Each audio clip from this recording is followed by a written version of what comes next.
आज म एउटा दुःखद खबर बताउन गइरहेको छु।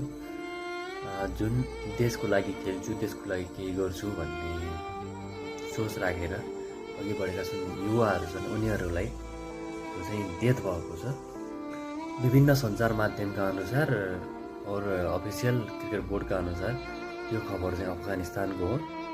अफगानिस्तानका लोकल क्रिकेटर, क्लब क्रिकेट खेलिरहेका क्रिकेटर कबीर आगा,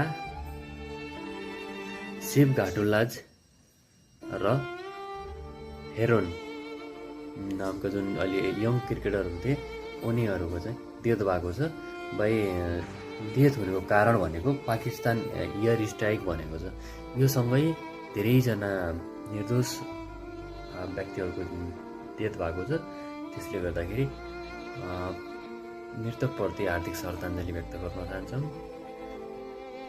र कसैले पनि यस्तो अपराधिक गतिविधिहरूलाई अघि नबढाउनु होला, होइन, क्रिमिनल एक्टिभिटीलाई चाहिँ लाग्नु होला। र क्रिकेटर जुन चाहिँ देशको लागि खेल्ने सपना बोकेर अहिलेसम्म आएका थिए उनीहरूलाई अहिले नै मर्नुपर्ने अवस्था सिर्जना गरेको छ। यो यसको चाहिँ अन्त्य होस्।